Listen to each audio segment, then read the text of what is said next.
We are recording now. Yep. Yay! Say hi, Hello. everybody. This is Hello, Kyung. everybody. Hello, and we are going to do a quick introduction. Mr. Tom, say hello. Hello, I He's am the, Mr. Tom.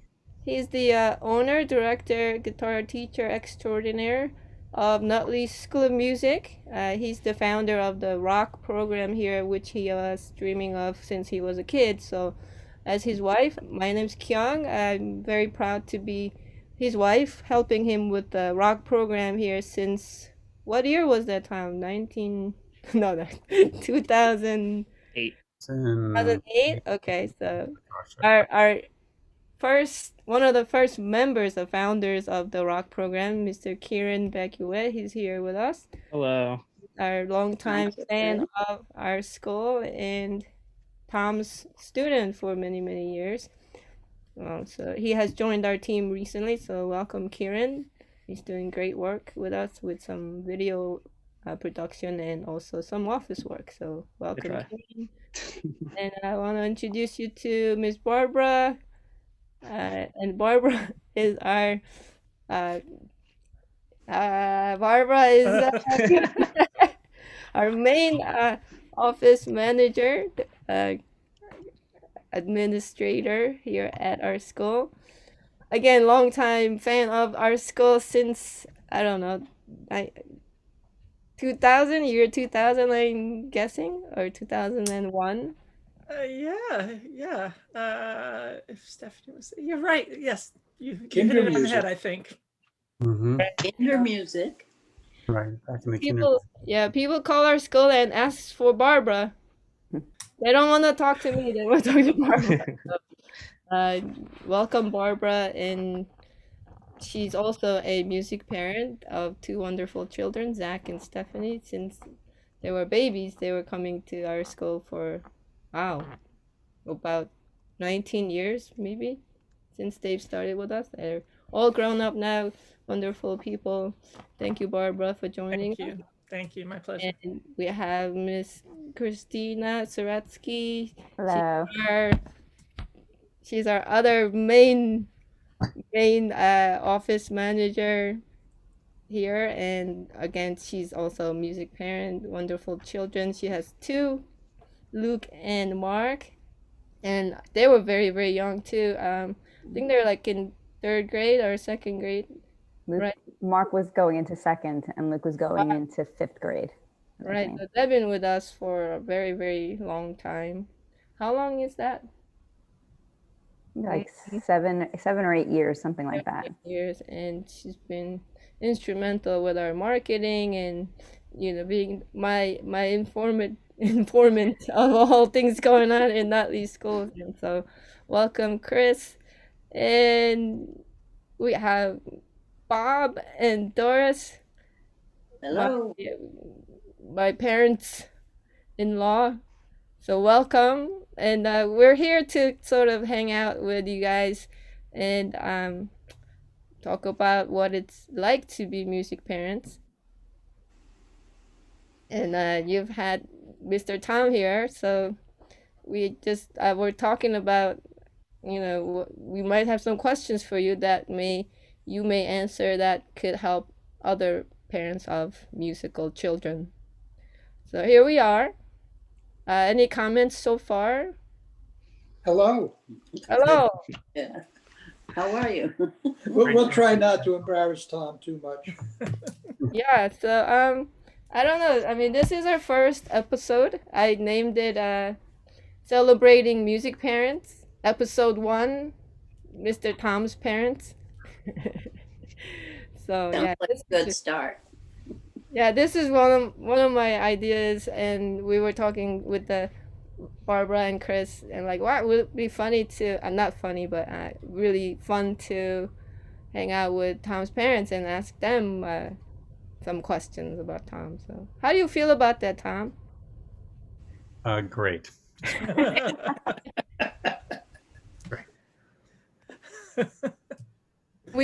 Tom and I went to Korea one time, 2 times, but the first time we went there, we were walking around the palaces, and all these school children kind of came at Tom as if he was a celebrity, and they asked him questions with their English that was pretty limited, but they wanted to interview Tom as a school project because when they see a foreigner, they would just rush them and then practice their English on them. And it was funny because Tom would give these short answers, and one of the children said, "What is your name?" And Tom said, "Tom." And then the second question was, "What is your job?" And then Tom said, "What did you say?" Musician. Yeah, he said, "Teach guitar." And I was hoping he would have like a long sentence, but his answers were, I think he was surprised that all these people just rushed him. Yes, And, I was. I was very surprised. I was hoping for a complete sentence, but it ended up being, "How are you?" "Good." You know, that kind of thing. Yeah, I don't think I'd be on the Kimmel show anytime soon. You gotta. So I used up all the words in our house. I think I don't know, 40,000 words a day or something. Where Tom says maybe 10, maybe less. I don't know. I didn't count, but here we are. So I'm gonna let you loose and have at it. So thank you for agreeing to have this talk with us today, Mom and Dad. And Our Our pleasure. pleasure. all right. Hey, in unison. Yes, not bad. Well, I have a question for you guys. I mean, we obviously know Tom is musical, but are you guys musical? Do either one of you play an instrument? I say I play the radio, I don't play. but I was in the Coast Guard chorus and also church choir. But yeah, that was many years ago. And so how did Tom get interested in wanting to play an instrument? Did you suggest it to him or did he come to you? He wanted a guitar. That's what he had. So I got him a guitar, and with the guitar, automatically I arranged lessons. Mhm. Yeah, the Bloomfield School District at that time, I think still does, has a very active music program where they introduce the kids to different instruments. I don't know if that had anything to do with it or not, but once he got a guitar, that that Tom, was it. Tom used to play the violin. That was when he was in the 4th grade, when the school district introduced the students to music experience. So, Okay. And how old was he when he started taking guitar lessons? 12, about 12. Years old. Okay. So Yeah, 6th question, or 7th grade. 7. because I know I have this issue with my kids. How involved were you with his practice? Like, did you get involved with his music study at all? Did you tell him he needed to practice a certain amount every day, or did you just sort of leave him alone and let him sort of think? No, I left him alone. His teacher instilled into him that he needed to practice. Mhm. So I didn't have to harp on it myself. Harp, that's a musical instrument. You are a musical family. Oh, puns. And so what did you think when Tom told you that he wanted to study music in college? Like, had you anticipated that he might make a career out of it? Well, there are various occupations, like being a teacher. So, I like teachers. So music teachers are fun. So Yeah, Tom, Yeah. after he got out of high school, he went over to New York and studied to be a sound engineer. sound engineer for music, and did some interned at Electric Lady Studio over there. And we knew that he loved music. All through high school he did. He wanted to be with the music industry, I guess you'd say it. And so when he went to college, it was not a surprise at all.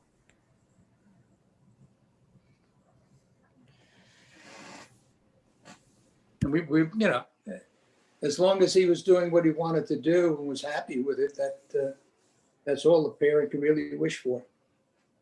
Yeah, we supported Yeah. his needs. That's great.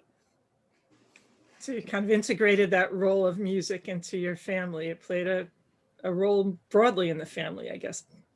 Yeah, well, yeah, in high school particularly, Tom was in a band. Bobby was in a band, our oldest. And Michael was And Michael was in the a band. So all three of our boys were in different bands and such. Well, they were in the marching band. Mhm. Now Tom has a guitar, but he was in the marching band.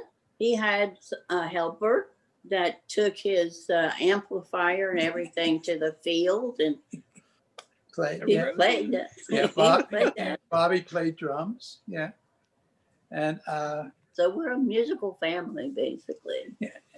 And one of the things that happened with that is the school bands, marching bands and such, they really bond. The kids do.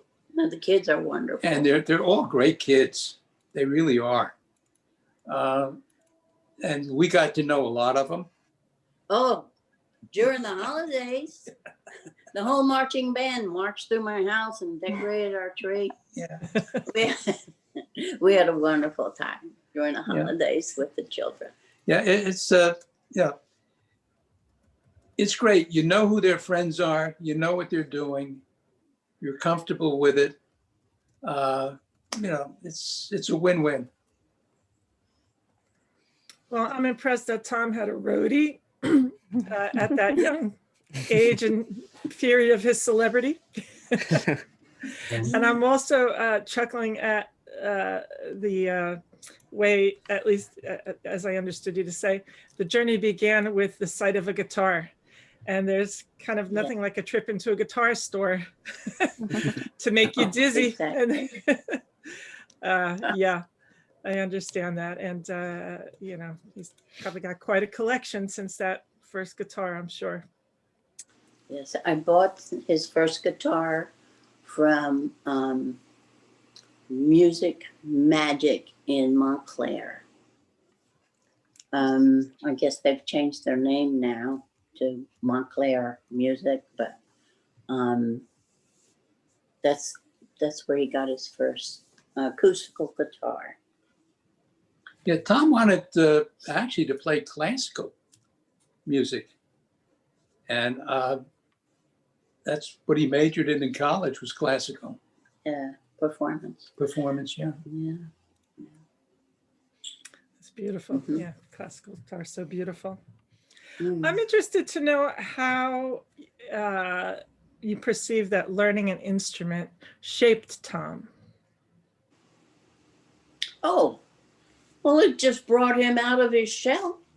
When he first started practicing, he didn't want anyone to hear him, so he played very softly in his room.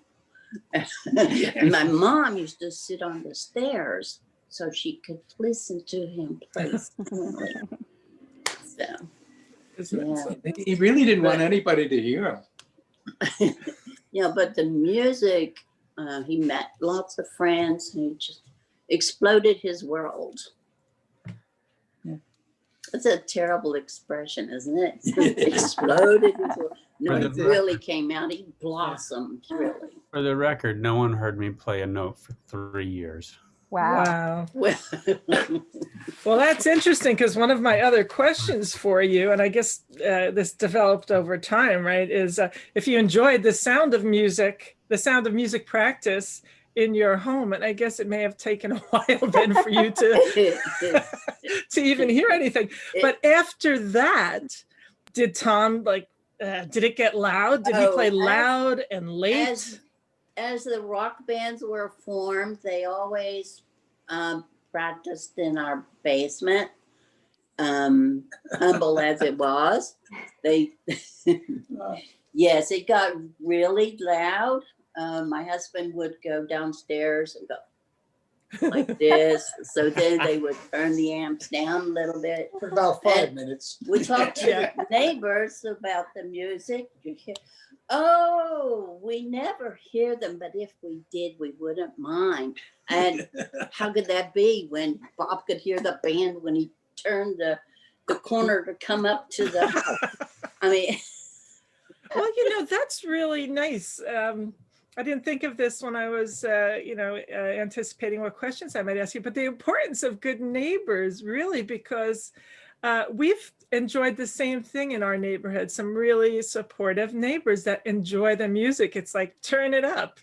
Yeah, and I that's think nice. that's Yeah. really special because you could have Yeah. the variety that, make a noise complaint instead. One of the things with the kids, being musicians and having bands, and then they would practice all the time at our place. Doris is still in contact with a lot of them on Facebook. Oh, yes. Well, Mhm. I Yeah. won't tell you how many years ago it is, but I'm Mom Harney. So and the kids are so good. They're great. I think that this makes me want to follow up with another question I had, and I'm almost anticipating your answer. Beyond how music shaped Tom, is how did being the parent of a musician shape you? Oh, I became a welcoming person. I mean, yeah, that's about it. Yeah, a party planner. A whole world of entertainment came forward for me. I don't know about you. Yeah. How about you? Well, we became a Tom groupie. In other words, when he was performing, as We all- parents, you go support him and enjoy the music.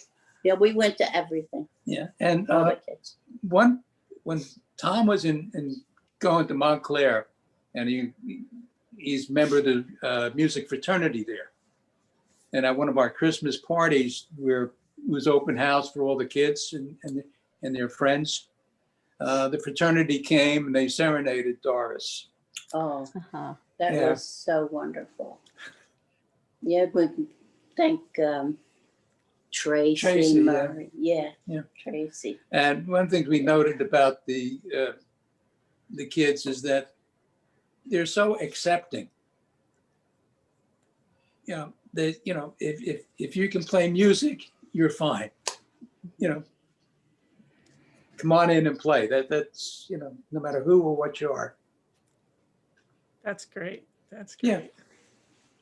Do you have more stories like that to share? So we've been very blessed with them.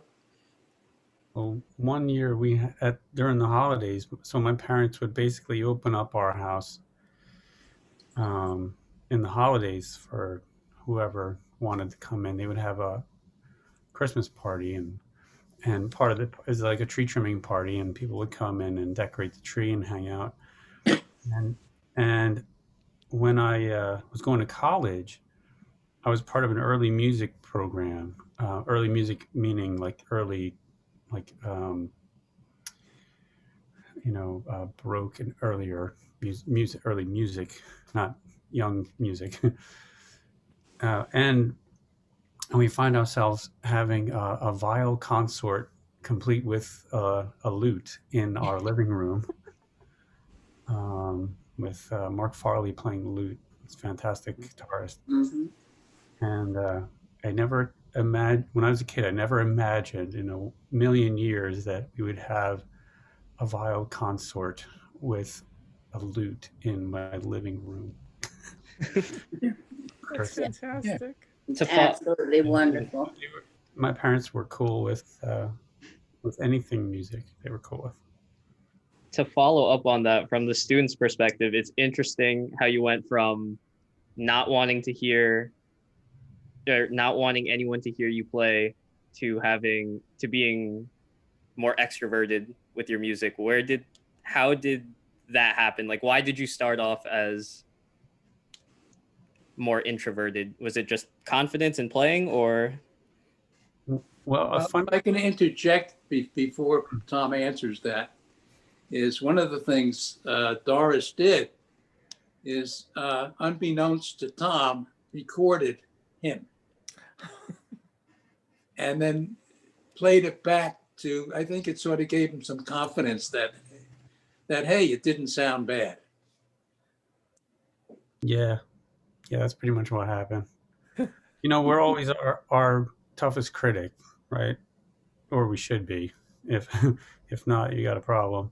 But so I was always very tough on myself on how I sounded. I always thought I didn't sound very good because I was always very, let's say, hyper focused on things that weren't going the way I wanted them to go, musically speaking. So so that's where my head was, and then my mother recorded me, and I'm like, you know, it's not half bad. Oh, And then so and I really wanted to play in a rock band, and back in those days there were no schools you could go to for rock bands. You just kind of cut your teeth in a garage or your friend's basement or whatever. And somehow we ended up in my parents' basement, and you know, they were more than happy to have us wreak havoc in the basement. I mean, there was so much, it was so loud down, like looking back at it, I'm amazed the house is still standing. And my my father would come down, and my friend who played the drums, he's like, we'd stop because we'd see the feet and the legs coming down the steps, and the drummer would stop, and then we'd look at the drummer like, why'd you stop? He'd point towards the stairs and say, your dad's coming to worship us again. And then my dad would go, please, just a little, just down a little. And so we turn it down for, eventually we'd turn it up again. did you have a cutoff time at night? You know, like midnight or We something? usually practice in the after school hours. We didn't really practice at night so much, I don't think. Yeah, I think after dinner was like a no-no. Oh, Or, you know, people had to go their separate ways. But yeah, to get back to your question, Kieran, it was kind of like during the development as a musician, when there was a point where I realized I could do it. You know, there was like, when I first started, it's like I loved it, but I didn't know I could do it. You know, and my teacher was, you know, pushing me, but I didn't know myself. I didn't know if I could really do it. And my parents were so supportive. And then one day, you know, with the recording, it kind of helped kick it into gear that I could actually do it. And then it was like racehorses after that. Yeah. Tom, how did you, or whoever wants to answer, how did Tom balance music with his other obligations and activities as a student, as a teenager? How did you strike that balance? Well, he was a good student. AP classes. What? He carried all AP classes. Yeah, he was a good student, but, you know, classes are one thing, but love and interest of music is something else, and that's where his focus was. Mhm. He had part-time jobs too after school. He did everything. Well, step by step, whatever he had to do, he did. We didn't have to push him, or he just did. Yeah, it seems that Very motivated. a lot of the kids, they just want to do everything. You know, and you can't hold them back. You just got to let them go. Do it. Well, it sounds like he had a good attitude about it. I was going to ask you about his approach and his attitude. Tom, when he focuses on something, he becomes extremely determined to complete it. Mhm. And he then becomes laser focused on something. And that's what he did with his music. He's laser focused guy. Yeah, the key is when when I'm interested. Yes. Well, when there was something you were interested in, you dug into it until you were completely satisfied that you knew everything about it. Yeah, when it came to balancing schoolwork and the other things that I did, I pretty much did what I had to do with school. I wasn't like jumping up and down. Yay, I get to carry an AP class load. Um, but um, I just did the work, and I have to say, the friends I made in the school band, that group of kids, they were all AP kids. The music kids were, you know, in my opinion, they were the cream of the crop in terms of the school. Those were the activists, the real, really good kids, really good kids. And so Yeah, they were as classes, and so they were my friends, and I wanted to be with my friends. And if I had to work my tail off to stay in those classes, then I did. Um, yeah, so for me, for me, it was kind of a social thing. Well, I've heard things like this. I'm sorry. Yeah, as a parent, I mean, one of the great things about it is that their friends, your kids' friends in the music program. They're great kids.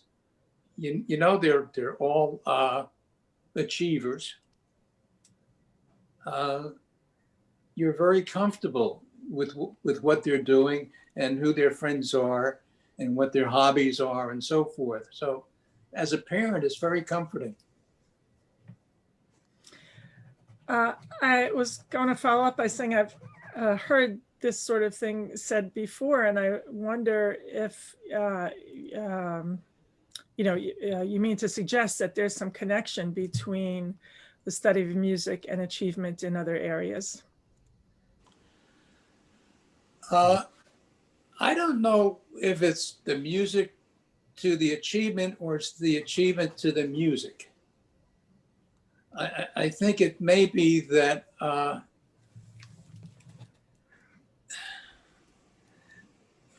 that very talented or a lot of scientists are musicians. Now, whether the music leads to the science or the science goes to the music, I'm not sure. It just seems to be a connection, some kind of a relationship. I don't know which comes first, though. Interesting.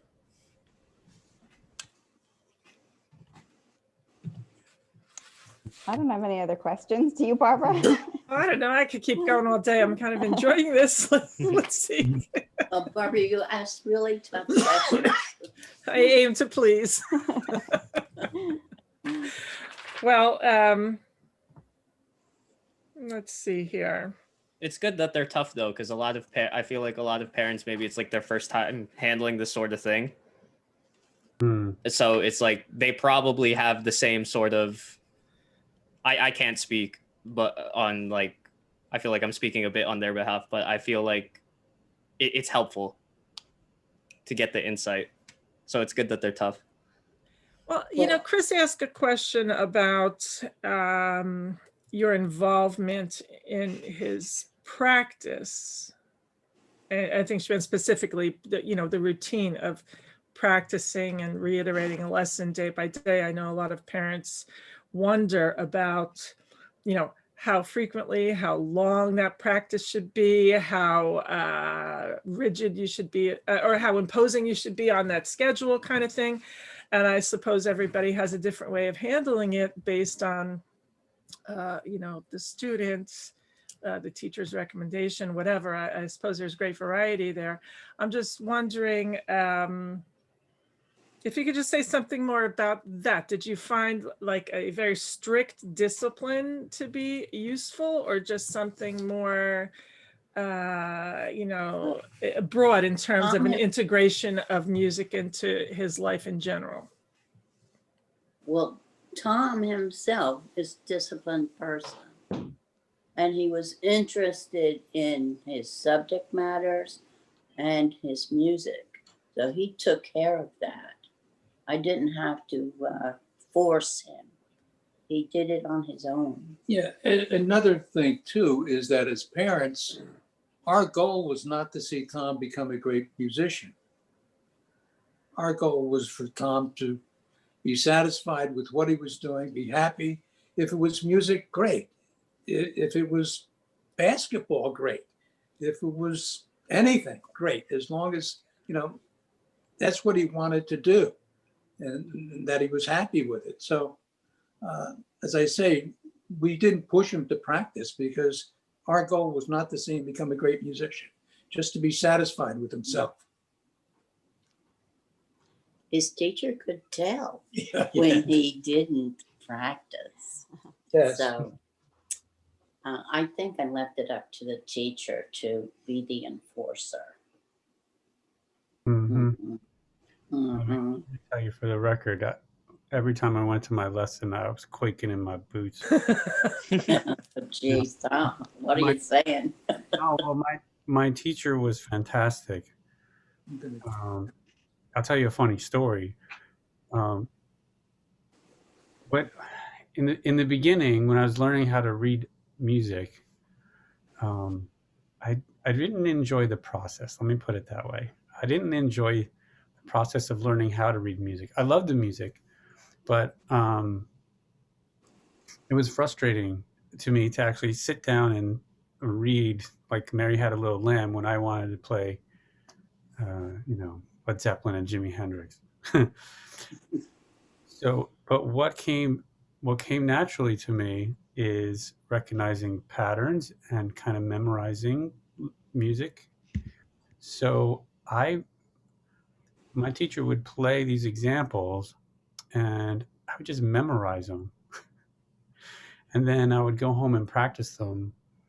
And then I would come in and he thought I was reading them and reading like a champ. He's like, oh, that's great. Let's keep going. And so I was making progress in this book.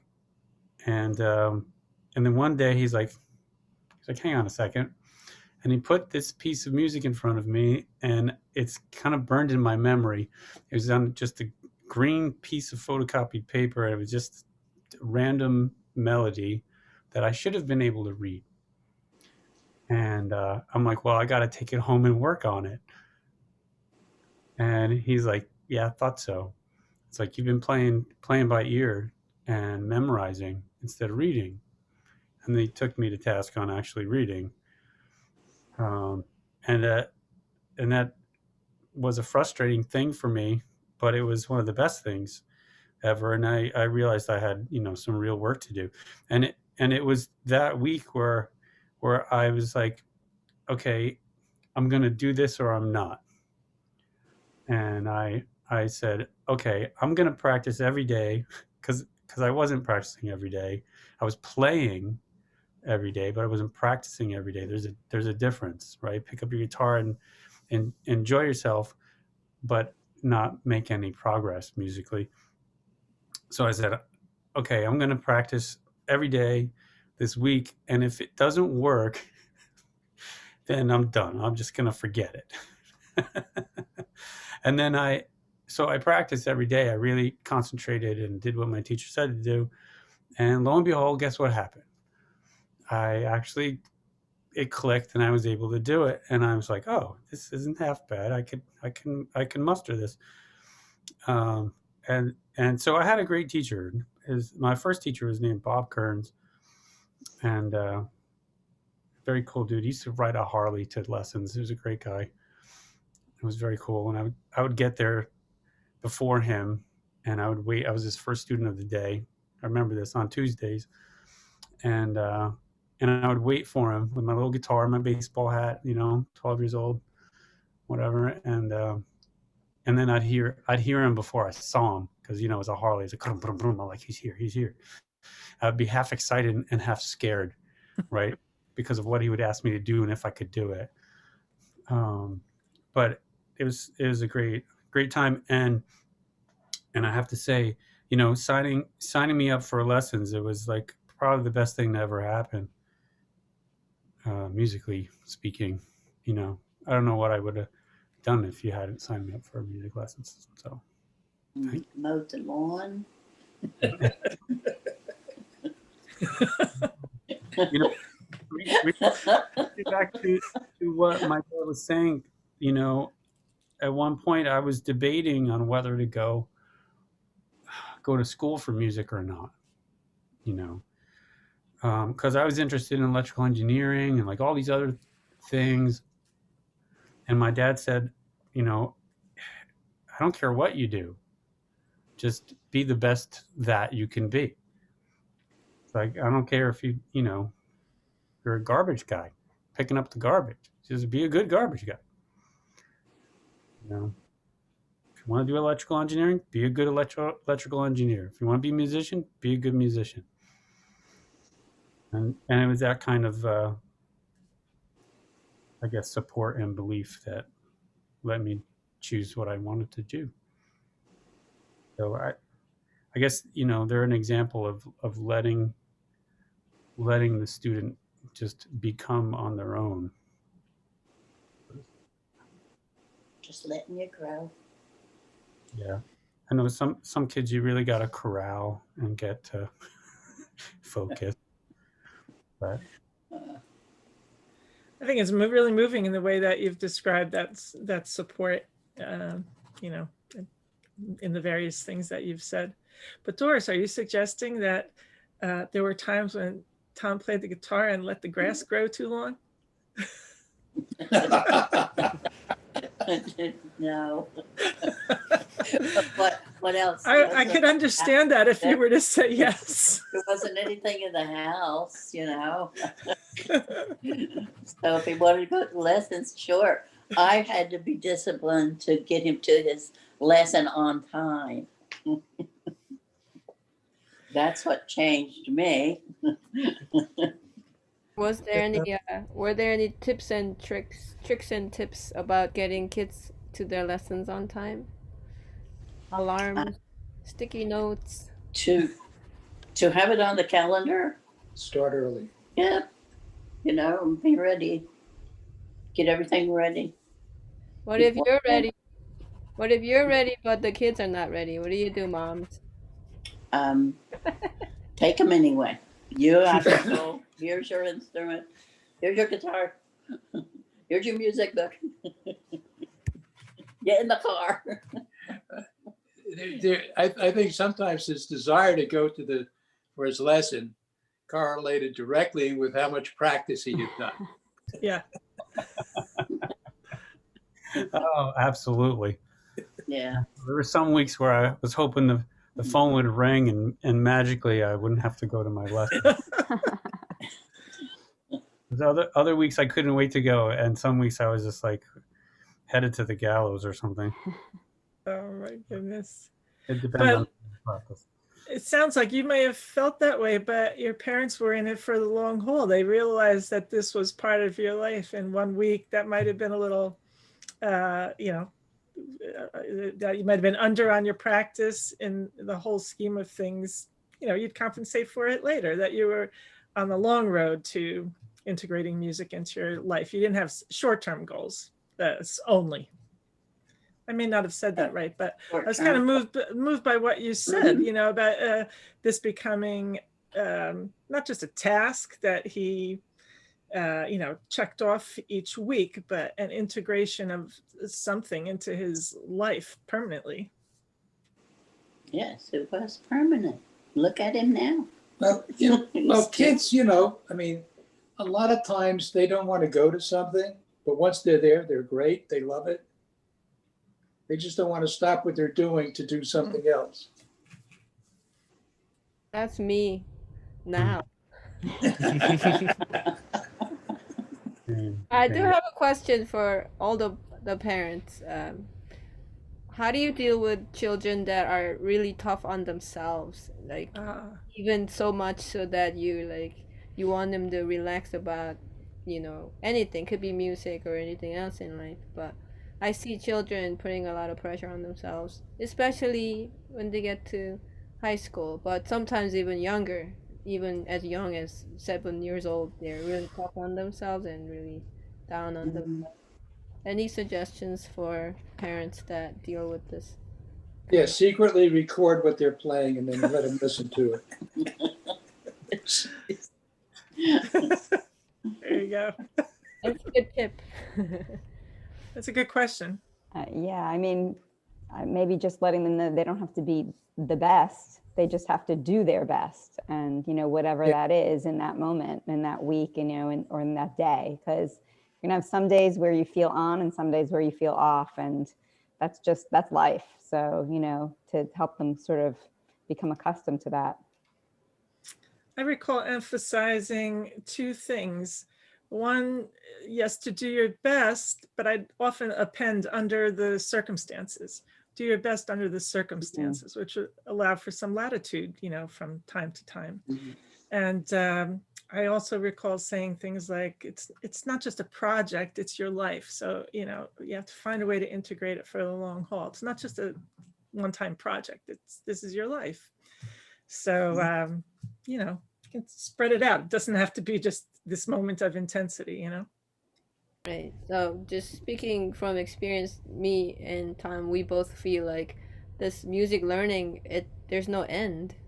It just keeps going on. We still have to practice if we want to sound good, this is a good chance to plug one of our programs, which is Practice Champs. We used to call it Practice Plus, but I recently changed the name to Practice Champs. It's a Zoom online practice with someone watching over the student to help them in case they have any questions, or all the students have to do is just log in and start the clock and practice what they're supposed to from based on the work that we send to the students and the parents. So that's been really helpful. Our very first student that started with us with the Practice Champ program, the first words out of his mouth was, "I hate practicing." And I told him, "Me too, let's go." And now the other day he was in for half an hour on his own. He comes in every day.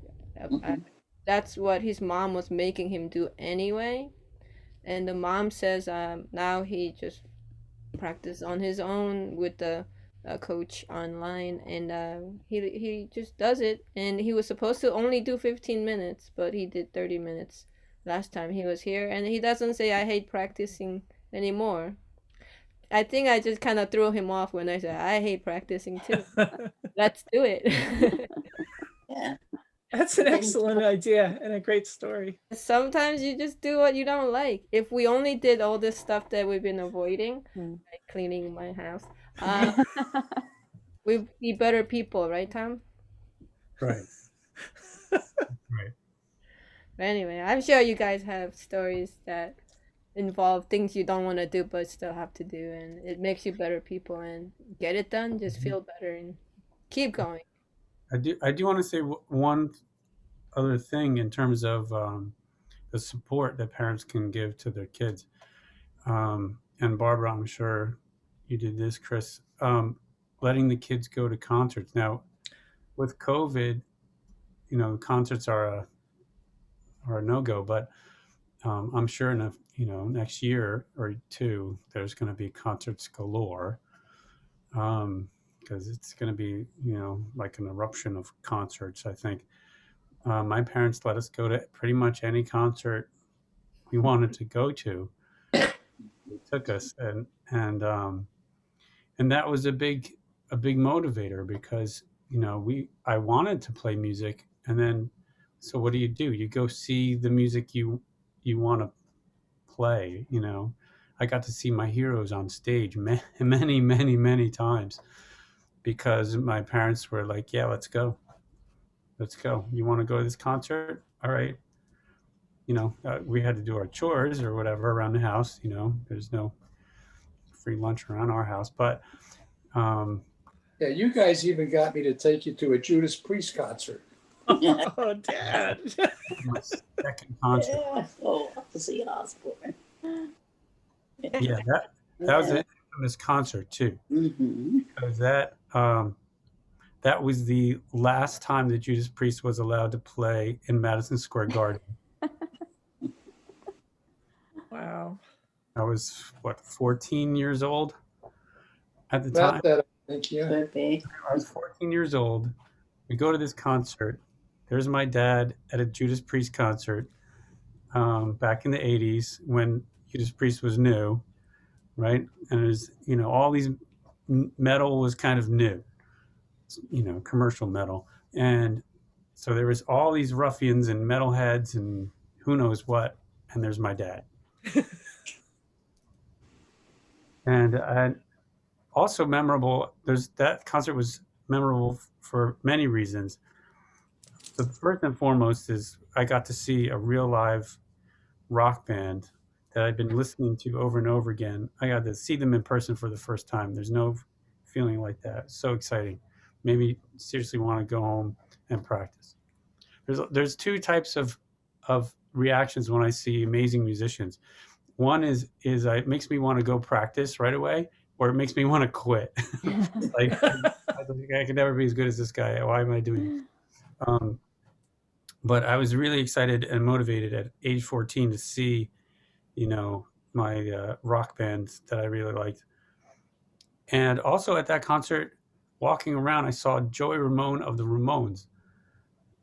He was in attendance at that concert, and my brother tapped me on my shoulder. Bobby's like, "Hey, there's Joey Ramone of the Ramones," and I looked and I did a double take because if anyone listening knows who Joey Ramone is, he's a very distinct looking individual. So I did a double take and I'm like, yeah, that's definitely Joey Ramone of the Ramones. And so that was a great concert. Now, the thing that happened at that concert is at the end of the concert, I noticed all these like foam pieces that look like small pizza boxes getting thrown towards the stage. And then there was lots of them. I'm like, what is going on here? I look around and the metalheads in attendance are cutting open their seats and taking out the foam. Oh my gosh. It's probably why a lot of places don't have foam in their seats. And they threw them by the hundreds onto the stage. And so it was a very weird thing. I didn't think anything of it. I was like, does that happen at every concert? And there's an announcement made, please do not destroy the whatever. And later I find out that, their Judas Priest had to pay for all the seats. They had to replace all the seats. And they were lifetime ban on playing in Madison Square Garden ever again. We still talk about it to this day. The band was banned. Yes. Some story. And later there was some kind of sporting event there, and the guitarist Glenn Tipton was he was in attendance, and he had a hoodie on. He kept it because like they weren't even allowed to attend anything. They were banned from entering the Madison Square Garden, and one of the ushers recognized him, and quietly said, "Hey, I'm a big fan, and thanks for the new seats." My. Yeah. But they were, there was my dad in the middle of all that mayhem. And then there was an AC/DC concert. There's my mom came to pick us up at the AC/DC concert. You see all these rabble rousers and crazies, and there's my mom with her arms folded, tapping her foot, waiting for us. Oh gosh. We couldn't ask for better. But yeah, so being able to go to concerts is a huge thing for kids that are interested in pursuing music. I think that today's theme was looking at the long haul of music learning and also seeing the big picture and letting the kids figure it out for themselves. I think the balance is really hard for parents to say how much do you control them and how much do you let them go. That every child is different too. So I give you a lot of credit, all you parents, dealing with the kids. Someone once mentioned to Doris that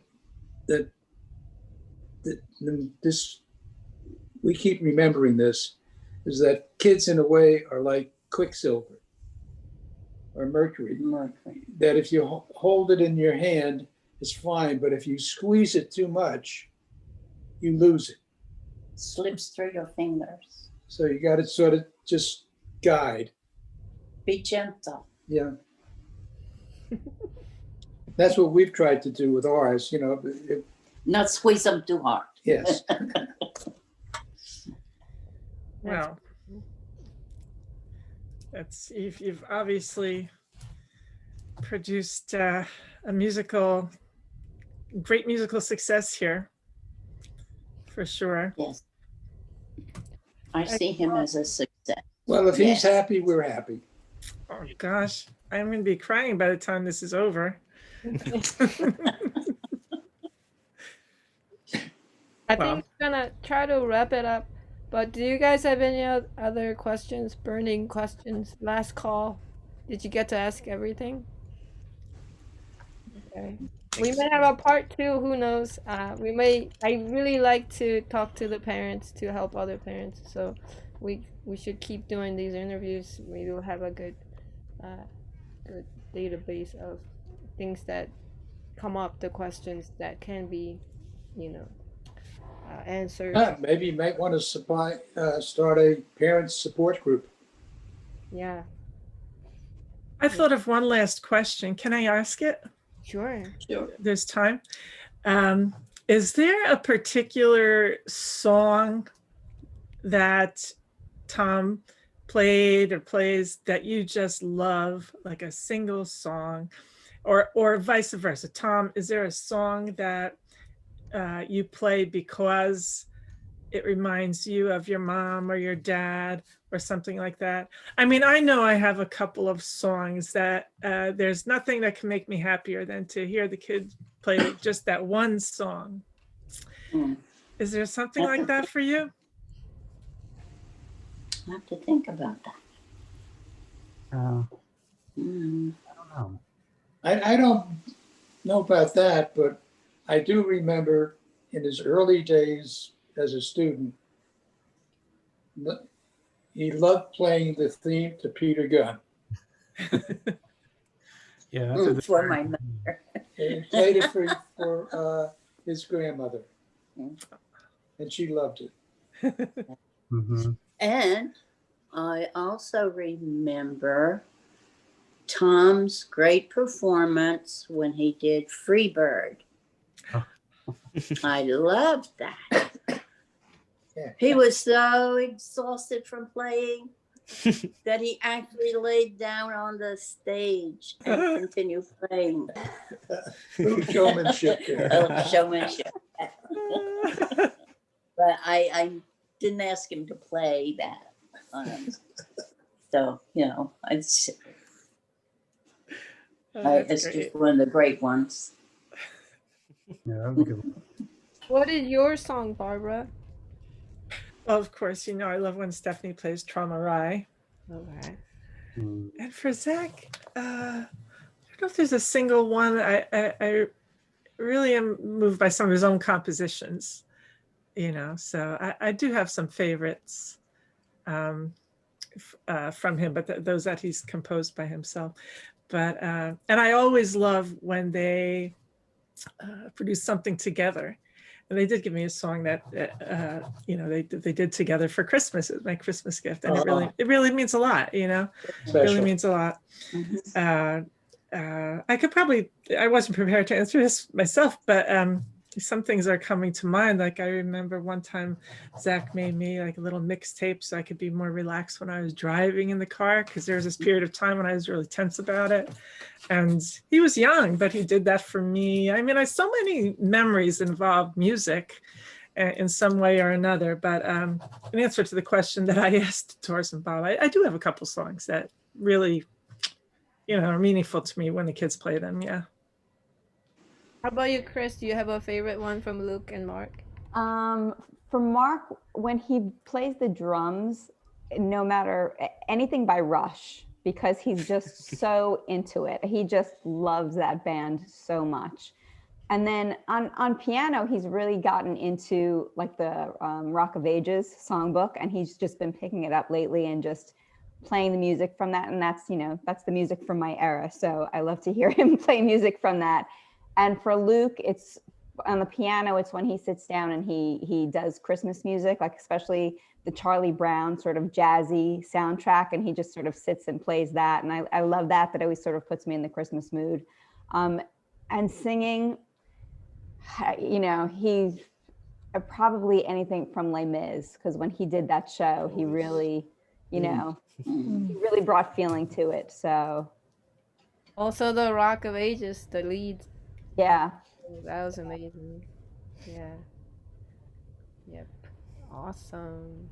I think making musical memories is our theme for our school, to promote that more, to record themselves.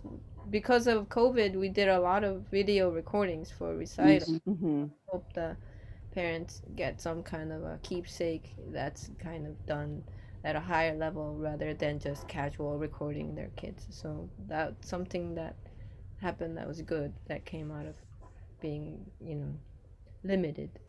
Kieran, do you have any final questions or anything? No, I think How was Tom as a teacher? Tom was good. I remember going into like first day, I really didn't want to go. I didn't want to go. I remember when my parents took me, they were like, I was not excited. I wasn't having it at all.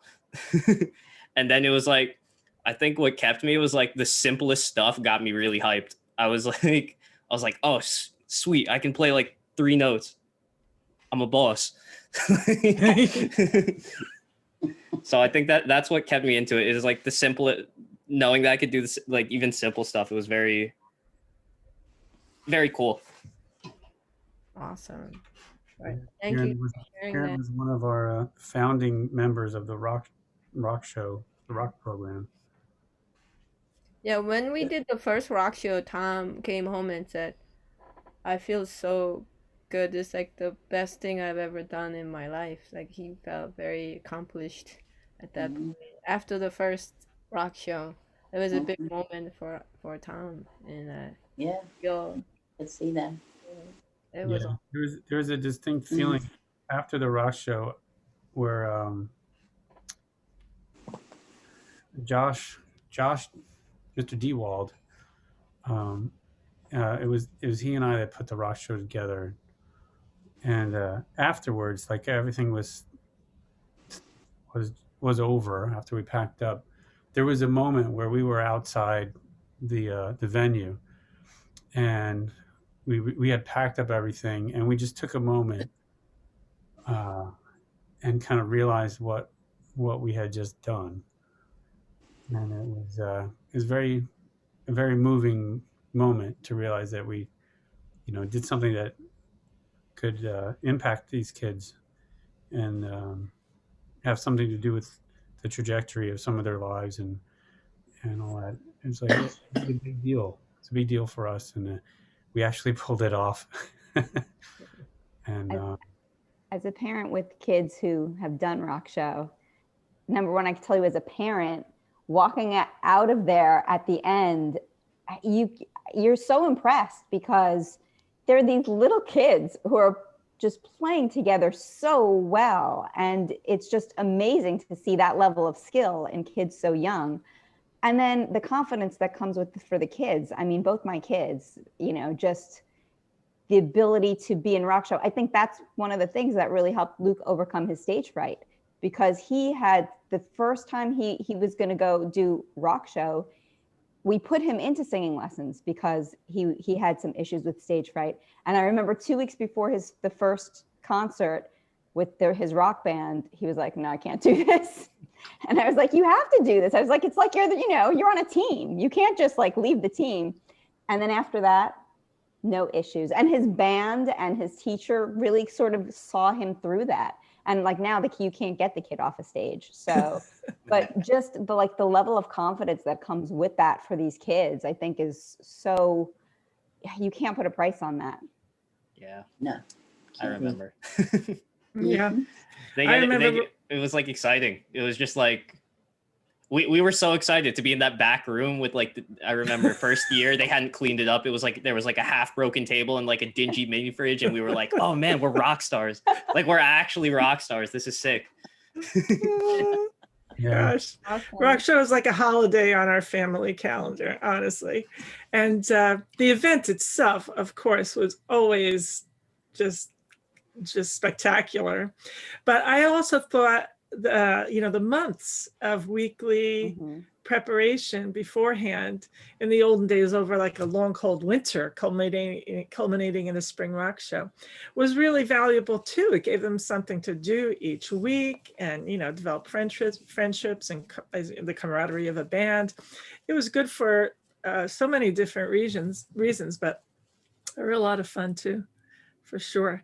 I'm also taken by, Kyung, you said you want to create musical memories and whatnot, and our discussions over the years of what we learned about like the co-location in the brain of music and memory, and how those musical memories persist, that they're really, or how music enhances memory and how musical memories persist beyond others even in life. And I don't know, that just moves me even as we're all talking and recalling back to Tom's younger years. And it's clear still that those memories mean a lot, and I think it's really nice that you and Tom at the school are really sensitive to that, because it enriches people's lives. I think both the student, the parents, as we've learned, the family, I think it's really nice.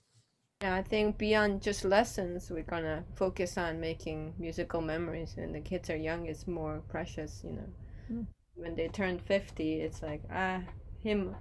I'm just kidding. But we should still make memories, our whole lives. It's great.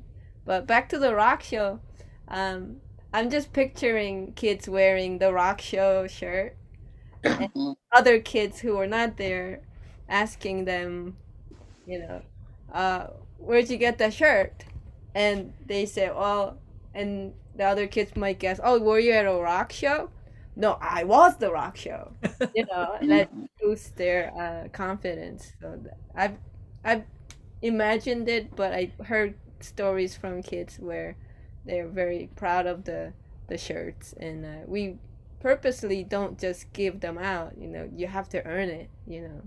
That's another big thing that we try to do. So that's part of a big music memory making, process. The rock. I'm really hoping we can do it again, if not this summer, but maybe within a year. But we'll see. We're gonna redo our recital hall, and we're gonna document the change of our recital hall, and we'll hopefully do very small venues and also online streaming kind of concerts, maybe hopefully little in person in very small capacity. So looking forward to that. So let's wrap up, and I want to thank everybody. You guys are amazing, wonderful people, and we're so lucky to have you in our lives, and wish you best with everything you do, and we'll see you soon. Well, it was a pleasure to talk to Doris and Bob, Been Good great. to see you the guys experts again. on parenting a musical man, and nice to talk to you all. Okay. Nice to see Alrighty. Take care. Bye.